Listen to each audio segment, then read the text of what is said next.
So hi everybody. This is the last of the lectures that I need to do. This one is on the executive summary, which ironically was the first lecture that we did. So I'm really just doing this as a reminder to you. Remember, the executive summary is literally a synopsis of what you're planning on doing for your business. This is a chance to enthusiastically try to sell your idea in a page to a page and a half worth of writing. So you have to be very, very careful about what goes on in what is written in this and in what tone. So if you recall, and you have the book in front of you here, the executive summary, there were definitely two types of summaries. One was a synopsis summary, and one is a narrative summary.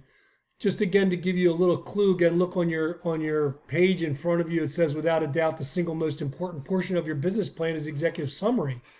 The reason why it's so important is because it is the part of your business plan that compels the reader to want to read more. So this is kind of a sales pitch. This is trying to convince whoever's reading it to continue to read more in hopes that maybe they would invest or partner or be part of your business. So the executive summary needs to kind of include your vision. This has to be a part of your vision about what's the vision. Remember, Simon Sinek talked about, the why. Every business can tell you what they do and how they do it. But the businesses that really succeed are the ones that tell you why they do it.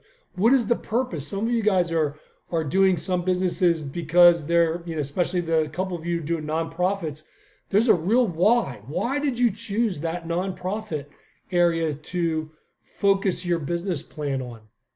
What is the need that you're meeting there? So several things that need to be put together as you look here on your course here in the video. Does your business concept basically make sense? Your business itself, has it been thoroughly planned? Are you capable? Are your management capable? Is there a market that exists? Do you have a competitive advantage? These are just some of the things you might want to think about in the narrative part of this executive summary. Are your projections realistic? I like to have a summary, and this is your choice, but typically at the end of a summary, I like to see someone who's written down exactly what money they're seeking as an investment.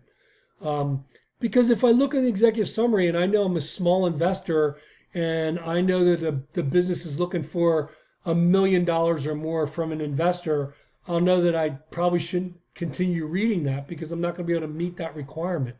So you put together all of your thoughts in regards to what your money needs are for a startup and help determine what kind of money you're asking for. I think that the executive summary should include a mission statement.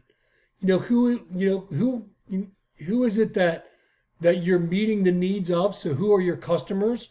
What is the purpose of your business? Well, why does it exist? I think that's a very, very important part as well. But again, as you look at the executive summary, it's really about telling a story. What is the story behind all of this effort that you've put into organizing this business? There had to be something that made you decide that this is the area that you would, at least during the exercise of this course, that you chose that particular business. There's got to be some kind of reason why. Maybe you've been a customer in that particular area of business and haven't felt like you've been served well. Again, maybe it was part of your personal experience that you're trying to solve a problem that's been a common problem of yours. So, that's really what you're trying to convey in the executive summary. It needs to be very tightly done. In other words, you need to have it organized. It needs to look really clean. There needs to be no grammatical errors whatsoever. Shouldn't be in your business plan at all, but especially the executive summary. Check for grammar. Make sure it reads well. You need to use business language. So, don't use, slang words or just writing things down that come out of your head, because a lot of times when we speak in everyday talk, we're not using good business language.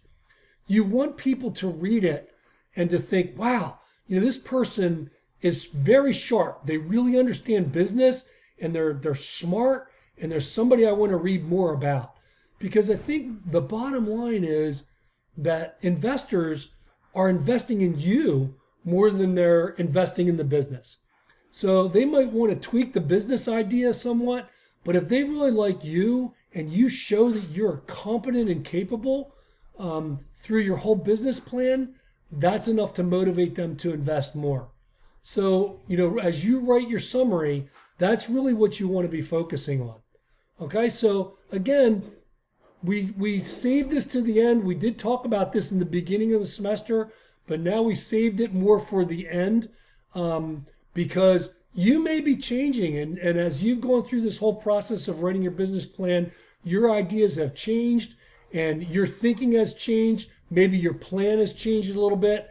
And maybe there's some new positive things that you want to accentuate in the executive summary now that you hadn't thought of a few months ago when this whole thing started.